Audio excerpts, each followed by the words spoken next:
ठाकरेंच्या सेनेचे वैभव नाईक पुन्हा एसीबीच्या रडारवर आलेत। बेहिशेबी मालमत्तेवरून पुन्हा एसीबीचं पत्र।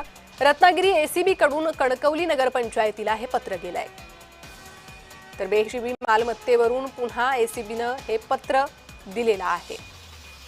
अधिक माहिती घेणार आहोत आमचे प्रतिनिधी सुरेश कौलगेकर यांच्याकडून। सुरेश, निश्चितच प्रणिता, बघितलं तर ठाकरे शिवसेनेचे माजी आमदार वैभव नाईक हे पुन्हा एकदा एसीबीच्या रडारवर आलेले पाहायला मिळतात। बेहिशेबी मालमत्ता प्रकरणी रत्नागिरी एसीबी कार्यालयाकडून कणकवली नगरपंचायतीला हे जे पत्र आहे ते पाठवण्यात आलेलं आहे। त्यामुळे पुन्हा एकदा एसीबीच्या चौकशीच्या फेऱ्यात वैभव नाईक अडकलेले पाहायला मिळतात। यामध्ये महत्त्वाचा जो उल्लेख आहे तो त्यामध्ये कणकवली शहरातील वैभव नाईक यांनी जे 2 गाळे खरेदी केलेले त्याची माहिती एसीबीने मागवलेली आहे। आणि हे विकत घेण्यात आलेले जे गाळे आहेत ते 1 आहेत की 2 आहेत अशी त्या पत्रामध्ये जे एसीबीने पत्र पाठवलेले आहे त्यामध्ये उल्लेख आहे। आणि पोलीस अधीक्षकांनी कणकवलीच्या मुख्याधिकाऱ्यांना हे पत्र पाठवलेलं पाहायला मिळतंय। 2000 आणि 2006 मध्ये वैभव नाईक यांच्याकडून या गाळ्याची खरेदी केल्याची ही जी माहिती प्राथमिक आहे ती उपलब्ध होते आहे। त्यामुळे पुन्हा एकदा वैभव नाईक हे एसीबीच्या रडारवर असल्याचे पाहायला मिळते।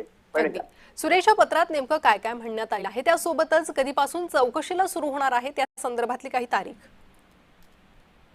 अद्यापपर्यंत बघितलं तर ह्या जी वैभव नाईक यांना जी बेहिशेबी मालमत्ता प्रकरणी रत्नागिरी एसीबी कार्यालयाकडून जे पत्र पाठवलेले आहे, नगरपंचायतीला हे पत्र प्राप्त आहे आणि त्यामध्ये केवळ ही माहिती आहे ती सध्या एसीबी कडे पाठवावी अशा सूचना दिलेल्या आहेत। मात्र याच्या ज्यावेळी माहिती पाठवली जाईल त्यामध्ये सत्यता पटल्यानंतर एसीबी कार्यालयाकडे प्रत्यक्ष चौकशीसाठी वैभव नाईक यांना पुन्हा एकदा पत्र मिळण्याची शक्यता आहे। मात्र हे जे एसीबीची कारवाई आहे त्या कारवाईमध्ये पुन्हा एकदा वैभव नाईक हे अडकलेले पाहायला मिळत आहेत। जी सुरेश, धन्यवाद या सविस्तर माहितीसाठी। त्यामुळे आता पुन्हा एकदा वैभव नाईकांची चौकशी होणार का याकडे लक्ष लागलेलं आहे। एसीबीच्या रडारवर ते दिसतायत तशा प्रकारचं पत्र हे पाठवण्यात आलेलं आहे एसीबी कडून। ठाकरेंच्या सेनेचे वैभव नाईक पुन्हा एसीबीच्या रडारवर।